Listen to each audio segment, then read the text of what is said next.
I had to shoot to defend my family when HOA member trespassed and threatened us. My wife Emma and I bought our dream home in Pine Valley Estates 3 years ago. It was perfect, 4 bedrooms, a big backyard for our kids, Emma 8 and Lucas 6, and in a great school district. The only downside was the HOA, but we figured we could handle some basic rules about lawn maintenance and house colors. Boy, were we wrong. Things started going downhill about 6 months ago when Gerald Thompson became the new HOA president. He was one of those people who let a tiny bit of power go straight to their head. Within weeks, violation notices started appearing on doors throughout the neighborhood for the most ridiculous things: grass being half an inch too tall, garbage bins visible from the street for more than 12 hours after pickup, unapproved welcome mats.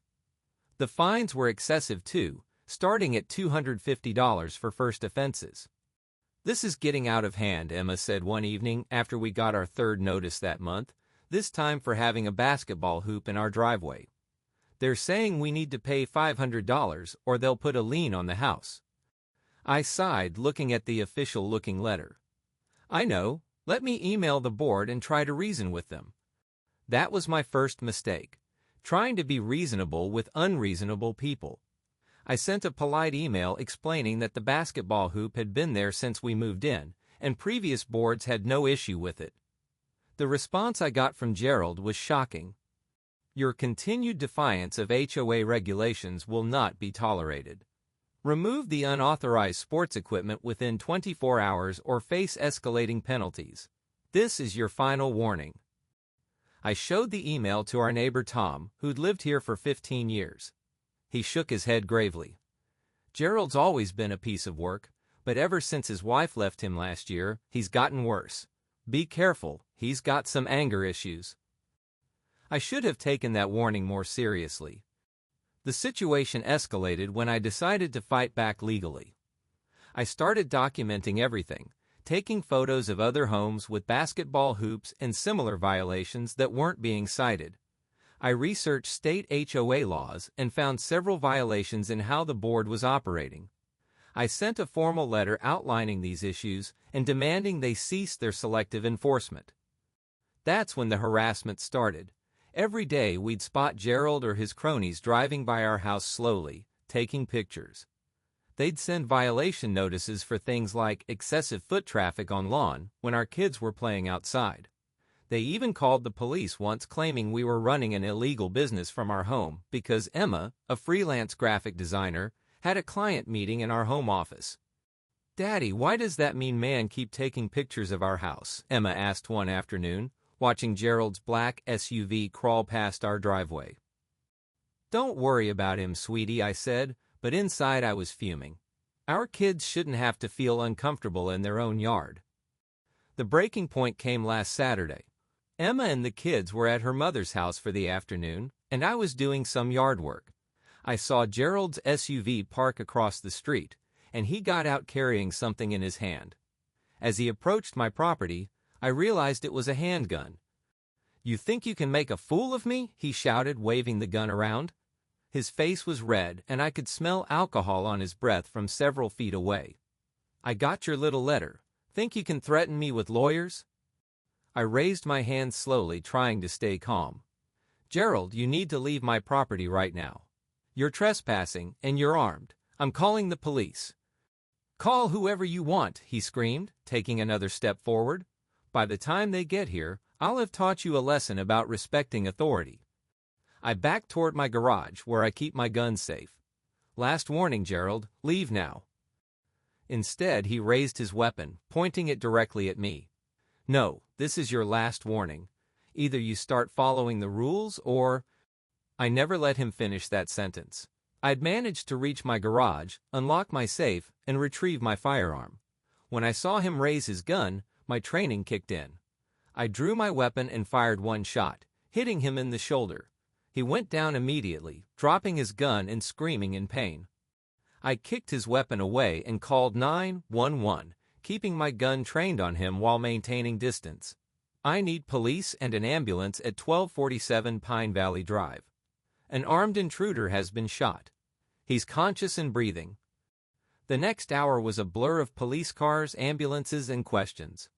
The responding officers found Gerald's BAC was well over the legal limit, and a search of his SUV turned up more weapons and what appeared to be a list of other homeowners he planned to visit.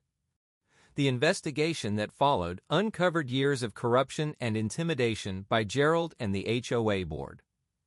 They'd been embezzling funds, selectively enforcing rules based on personal vendettas, and using threats to keep people quiet. Multiple homeowners came forward with similar stories of harassment and intimidation.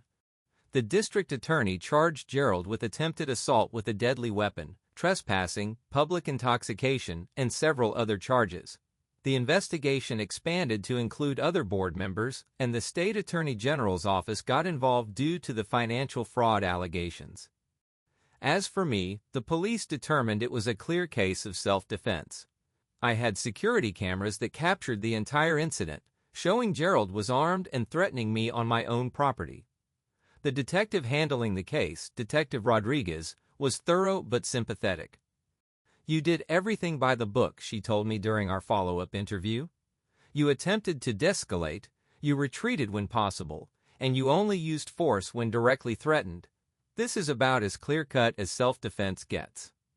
The aftermath was still difficult to deal with. Emma and the kids were shaken when they learned what happened, and we all started seeing a family therapist to process the trauma. The first few nights were especially tough. "I keep thinking about what would have happened if we'd been home," Emma whispered one night as we lay in bed. "If he'd threatened the kids." I pulled her close. "But he didn't. We're safe now." The HOA was dissolved after a unanimous vote by homeowners, replaced with a more modest community association with strict oversight and transparency requirements. We hired security for the first few months until things settled down, and I upgraded our home security system. The criminal trial was straightforward, with Gerald pleading guilty to avoid a longer sentence. He got 8 years in prison plus mandatory anger management and alcohol treatment. The other board members faced various charges related to financial fraud and corruption. The civil suits took longer to resolve. Multiple homeowners, including us, sued the HOA and its board members for harassment, fraud, and emotional distress. The settlement negotiations were intense. They're offering $750,000 to be split among all plaintiffs, our lawyer James Anderson explained during a meeting, plus agreement to cover all legal fees and dissolution of the current HOA structure. "It's not about the money," I said. "We need guarantees this can't happen again." The final settlement included not just monetary compensation, but also strict provisions for future community governance.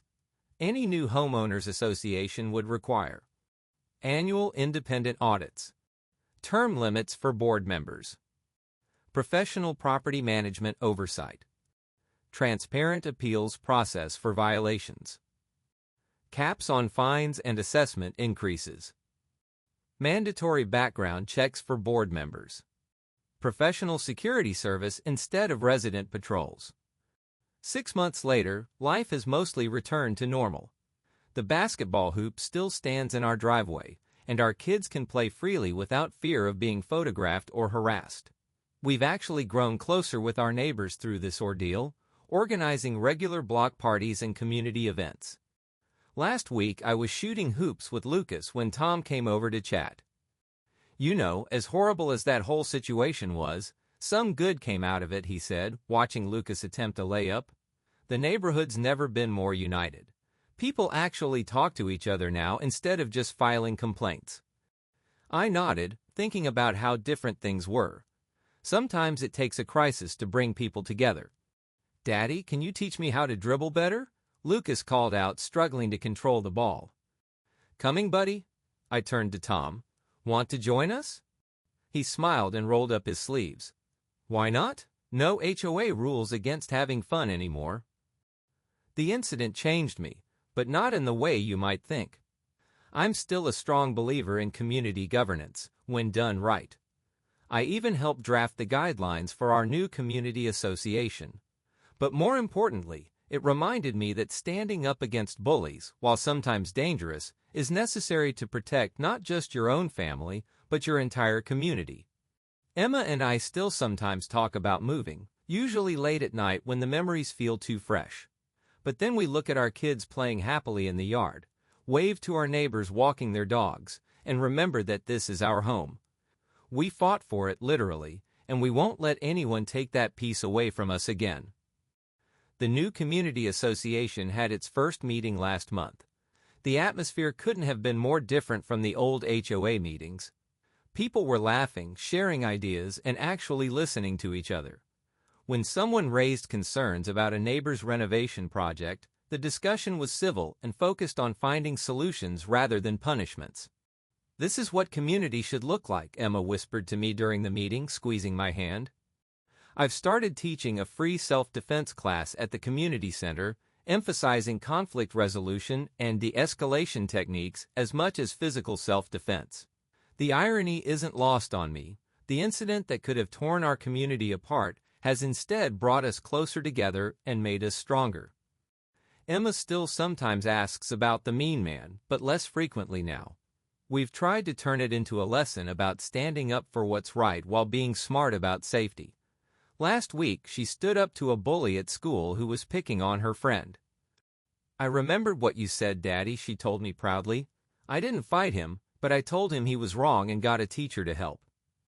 I hugged her tight, fighting back tears. "That's exactly right, sweetheart. That's exactly right." The legal aftermath continues to have ripple effects throughout the state. Our case has been cited in several proposals for stricter HOA regulations, and I've even testified at a state legislative hearing about the need for better oversight of community associations.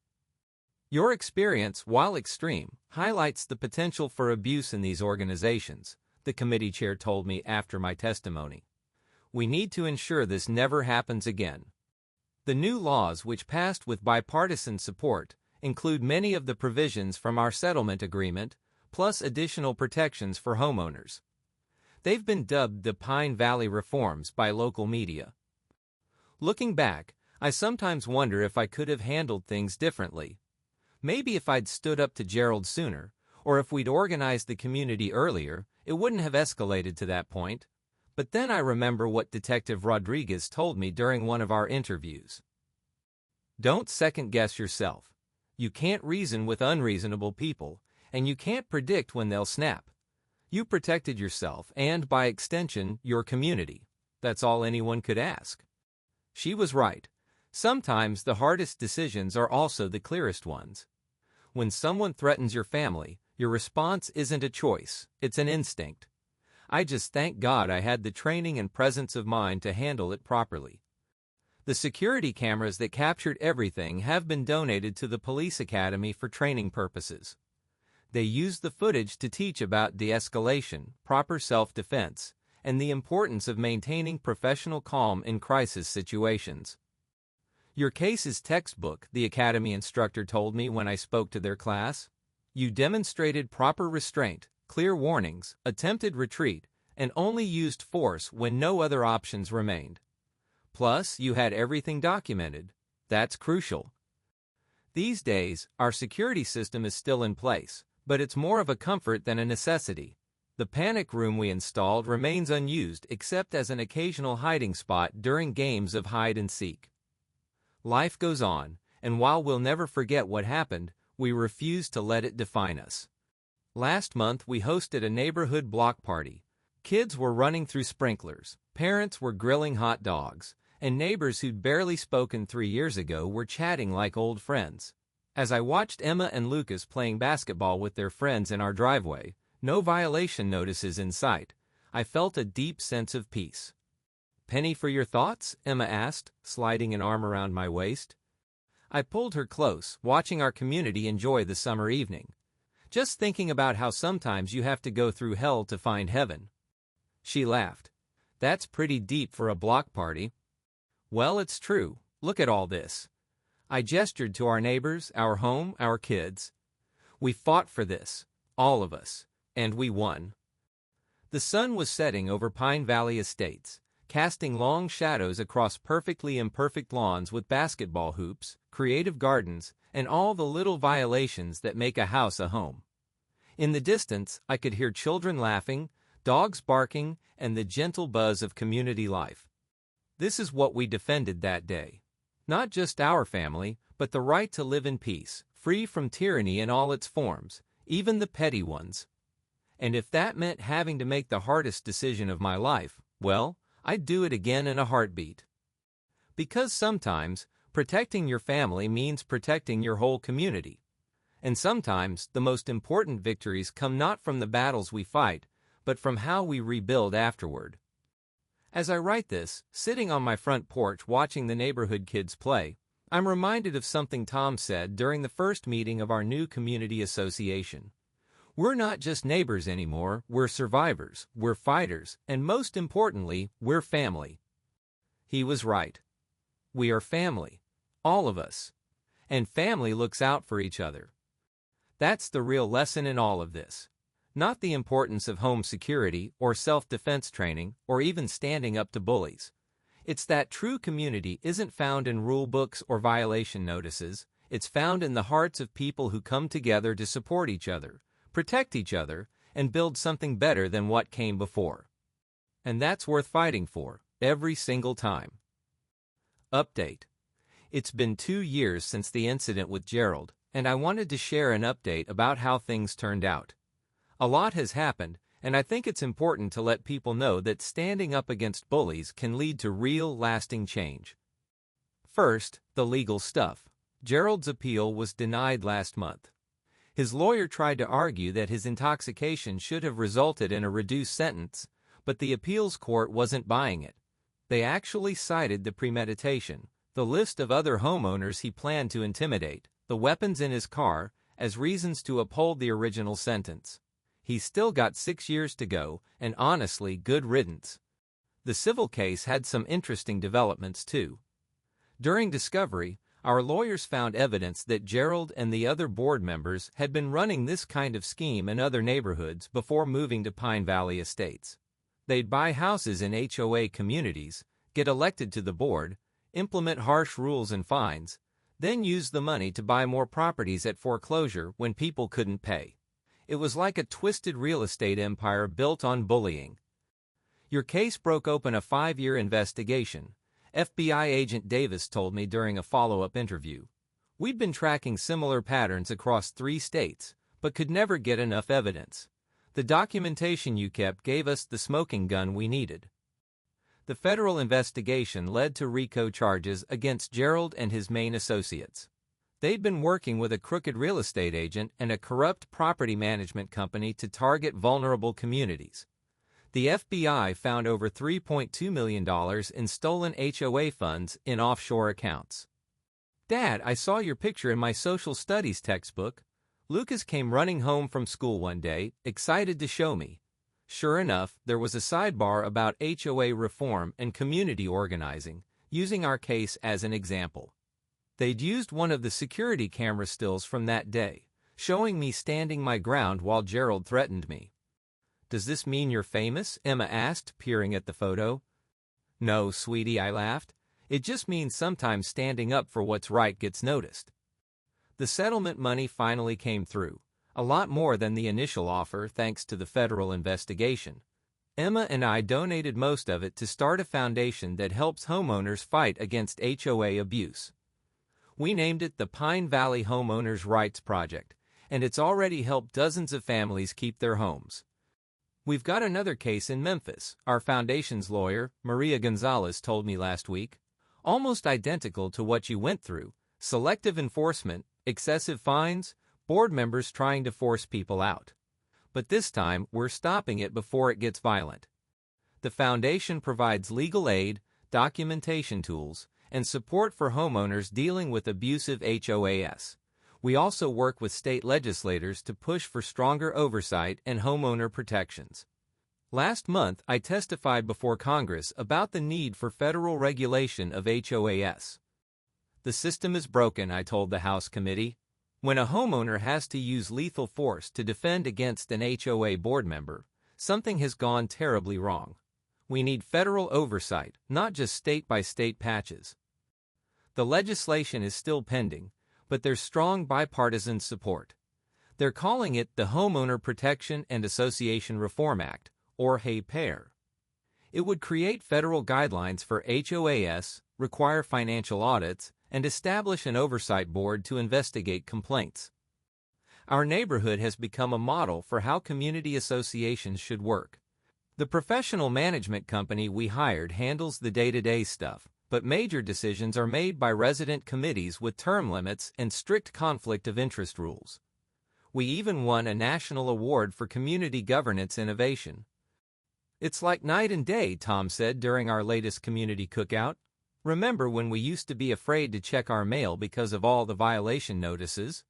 Now the biggest drama is whose turn it is to host movie night in the park." The kids have bounced back amazingly well. Emma joined the school debate team, saying she wants to learn how to fight with words instead of weapons. Lucas still plays basketball in the driveway every chance he gets, and recently started a petition to build a community court in the park. It passed unanimously. Emma's graphic design business is booming. Turns out all the publicity brought her some unexpected clients. She's now specializing in helping small businesses and community organizations with their branding and websites. The home office that Gerald once tried to claim was illegal is now a legitimate business success story. "Sometimes I think about sending him a thank you note," she joked one evening. "If he hadn't gone crazy, we might never have discovered how strong we really are." The security cameras we installed are still up, but now they're just part of a neighborhood-wide safety network. We've got a great relationship with local law enforcement, and our crime rate is practically zero. Officers often use our community as an example during their community policing presentations. "Your neighborhood got it right," Officer Anderson told me at a recent community safety workshop. "You turned a crisis into an opportunity to build something better. That's rare." The ripple effects continue to spread. 3 other communities in our state have already adopted our governance model. The State Real Estate Commission now requires HOA disclosure documents to include clear explanations of homeowner rights and board member responsibilities. They even created a standardized complaint process based on our experience. Last month, we had a reunion of sorts, all the homeowners who stood together against Gerald and his crew. We met in the community center that was built with part of the settlement money. Looking around at all those families, seeing kids playing without fear and adults chatting without tension, it hit me how far we'd come. "Remember when we were thinking about moving?" Emma asked, squeezing my hand. "Seems like another lifetime," I replied. "I'm glad we stayed and fought." "Me too," she said, "though maybe next time, let's fight corruption without the gunplay." I had to laugh at that. Dark humor helps sometimes. The professional property management company we hired has been a game changer. Instead of power-hungry volunteers, we have trained professionals who know the law and follow proper procedures. They handle maintenance issues promptly, keep detailed records, and most importantly, treat everyone fairly. "Your community is what we show our trainees as the gold standard," the management company's director told us during their annual review. "This is how it's supposed to work." We've also started a mentorship program for other communities looking to reform their HOAs. Every month, we host representatives from different neighborhoods, sharing our experience and helping them develop their own reform plans. It's not always easy, change never is, but it's worth it. The security training classes I started have evolved into a comprehensive community safety program. We cover everything from conflict resolution to emergency preparedness. Local law enforcement regularly participates, building bridges between police and residents. "You've created something special here," Detective Rodriguez said during a recent visit. She'd been promoted to sergeant and still uses our case in training scenarios. This is what community policing should look like. Gerald's accomplices have all pleaded guilty to various charges. The real estate agent lost her license and is facing 10 years in prison. The property management company executives are looking at even longer sentences due to the financial fraud charges. The FBI is still unraveling their network of shell companies and hidden assets. "We've frozen over $5 million in assets so far," Agent Davis updated me last week. "That money will eventually go back to the communities they stole from." Our foundation is helping coordinate the restitution process, ensuring the funds are used for community improvements rather than just disappearing into general HOA accounts. We're also documenting everything for a planned civil rights lawsuit against the companies that bonded these corrupt HOA boards. Emma's debate team recently won a regional competition arguing for HOA reform. She used our case as an example, earning praise from the judges for her passionate but well-reasoned arguments. The pride I felt watching her advocate for homeowner rights was indescribable. "I want to be a lawyer," she announced at dinner that night. "I want to help people stand up to bullies like you did, Dad, but in court instead of in the driveway." Lucas, not to be outdone, has started a neighborhood kids council that meets monthly to discuss issues important to the community's children. Their first proposal, adding a water fountain near the basketball court, was approved unanimously by the adult board. The healing process continues. We still see a family therapist occasionally, more for maintenance than crisis management now. She's helped us frame the experience as an example of standing up for what's right rather than just a trauma to overcome. "Your family's resilience is remarkable," she told us during our last session. "You've turned a potentially devastating experience into a force for positive change." The national media attention has mostly died down, which is fine by us. We did one last interview for a documentary about HOA abuse, but only because the filmmaker promised to focus on solutions rather than sensationalism. It's set to air on PBS next month. Our home security system has become more about peace of mind than active protection. The panic room is now mainly used for storage, though we maintain it just in case. Better to have it and not need it, as the saying goes. The basketball hoop that started it all still stands in our driveway, now accompanied by a small plaque that reads, "Stand your ground for what's right, Pine Valley Estates, 2023. It was a gift from the community during our first anniversary celebration of the new association. Looking back, I realized that standing up to Gerald wasn't just about protecting my family that day. It was about protecting everyone's right to live in peace, free from harassment and abuse. Sometimes it takes a dramatic event to expose systemic problems and catalyze real change." The Pine Valley Homeowners Rights Project has now helped over 100 families across the country. We've won every case we've taken on, setting precedents that make it easier for others to fight back against HOA abuse. The Foundation's legal team has grown to include 5 full-time attorneys and a network of volunteer lawyers nationwide. "Your case was the wake-up call we needed," a state senator told me during a recent legislative session. HOAs have operated with too little oversight for too long. That's changing now thanks to you and your community. The federal legislation is moving forward, with hearings scheduled for next month. I'll be testifying again, this time with a panel of experts and other homeowners who've faced similar situations.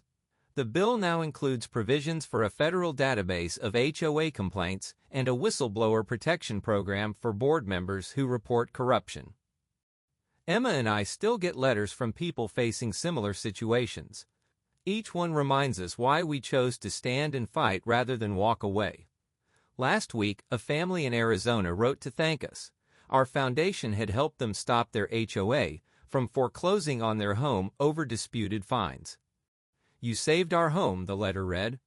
"But more than that, you showed us that it's possible to fight back and win." That's really what it's all about. Standing up to bullies isn't just about the immediate confrontation. It's about creating lasting change that prevents others from facing the same abuse. Sometimes it takes one person willing to say enough to start a movement. Our community is stronger now than ever before. We recently celebrated our second annual Pine Valley Festival, a 3-day event that brings together residents, local businesses, and community organizations. The basketball tournament was a highlight, with teams from neighboring communities joining in. "This is what winning looks like," Tom said as we watched the festivities. "Not just beating the bad guys, but building something better in their place." He's right. We didn't just defeat Gerald and his corrupt crew. We created a model for how communities should work together. It's not perfect, but it's fair, transparent, and focused on serving residents rather than controlling them. The security cameras that captured Gerald's attack have been retired to a display in the community center, along with news clippings and other artifacts from that time. It's not about dwelling on the past, but remembering that the price of freedom is eternal vigilance. As I write this final update, I'm sitting in our backyard watching Lucas practice his jump shot while Emma coaches him. Emma is working on designs for the community newsletter in her office, and neighbors are walking their dogs, chatting, and living their lives in peace. This is what we fought for. This is what we won. And this is what we'll keep defending, not with weapons anymore, but with law, organization, and the power of community standing together against injustice. The end.